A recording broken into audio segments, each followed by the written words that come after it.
Y nosotros fuimos de turijangueo y el fogón está encendido. Y es que hoy, junto al señor Madera, vamos a aprender el proceso del café. Del café. Eso es así, aquí en Villa Madera, en Atillo. Así que, cuéntame. El proceso del café, la historia del café, la cultura del café. Es una historia que llegó en 1732, los españoles traen esa fruta a Puerto Rico. Se le llamaba el café de los papas y de los reyes, porque el café que se producía aquí en Puerto Rico era tan exquisito que se llevaba a los reyes de Portugal, de España, de Francia y al Vaticano. Ese café llegaba a esos lugares, era un café exquisito. La cultura del café, desde que se siembra, es una historia, es una cultura, como ya les digo. Se siembra el árbol con guava, que era el árbol que le daba sombra, porque antes el café era de sombra, de guava. El café era arábigo. Entonces después, en este mes, a finales del mes de agosto, septiembre, octubre y noviembre, era la gran cosecha del café. Se recogía el café uva. Uva es rojizo, que era el café bien maduro. Lo recogían en estos envases, los peones o agricultores en estos envases, o latones de manteca, que eran 5 galones, un almud de café. Y lo llevaban a un lugar donde cogían y a mano, en una máquina manual, se despulpaba, por aquí salía el grano de café y por aquí salía la cáscara. La cáscara la utilizaban como para fermentar, como abono para las plantas también. Entonces, luego que este café se despulpaba, se echaba en una pileta con agua, 3 días más o menos, porque el café tenía como una baba, que le llamaban la baba, y era medio dulzón, y entonces esa agua se fermentaba y se despegaba ese café, se lavaba bien, entonces se ponía en el gracil. Gracil era un lugar plano de cemento donde se secaba el sol todos los días, hasta por una semana, al sol, que era la secadora perfecta. Y entonces en ese gracil, que se llamaba gracil, con un rastrillo de madera, se movía cada 2 o 3 horas el grano de café para que avanzara el proceso y fuera uniforme el grano de café.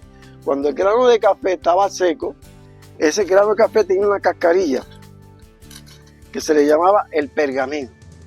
El pergamino, para sacarle esa cáscara, después que se secaba el sol, tenía que irse uno en un pilón, echaban ahí el café pergamino, entonces le quitaban el pergamino al café. Y esto se vaciaba en una punchera o palangana y que se venteaba el café. Luego de venteado, esto quedaba del café. ¿Ok? Esto también para función de café se utilizaba también para fermentar el café. O sea que era todo un proceso, básicamente, que podía llevar desde 1 hasta varios días. Sí. Luego, el café que después se le quita el pergamino, se secaba, se tostaba al fogón, a la leña, con cuidado que no se vaya a quemar y que los granos tienen que darles constantemente con una paleta de madera para que el tueste quedara uniforme. ¿Ok? Luego de que estaba tostado, se pasaba a una máquina manual donde el café quedaba de esta forma, molido. Quedaba de esta forma molido. Luego se calentaba agua hirviendo y con un colador, una media, un colador, se le echaba el agua y quedaba el café puya de esta forma. Eso así. Ahí está la famosa bebida de Reyes. Ok, el café, una media.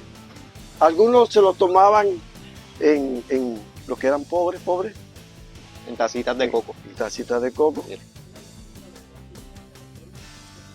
O en tacitas de porcelana. De porcelana. Así, esa era la famosa tacita de nuestros abuelos. Exactamente.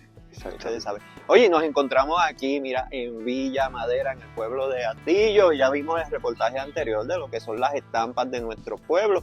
Pero ¿cómo las personas pueden hacer para llegar hasta aquí?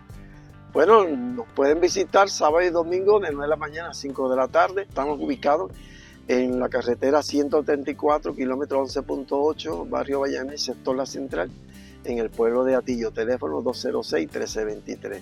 Nos pueden buscar por YouTube, Instagram, Facebook, y si vienen un sitio lejos por Google Maps, nos pueden llegan aquí. Así que la historia de un pueblo. Eso es. Historia y cultura de nuestro pueblo. La esencia del puertorriqueño que le dio vida y forma al puertorriqueño del presente. Eso es así. Aquí en Villa Madera, oye, desde la capital de la industria lechera, en el pueblo de Atillo, mira. ¿Y con quién más? Con el señor Madera. Así que nosotros, oye, continuamos con más de Miss Lapper Extreme y regresamos al estudio.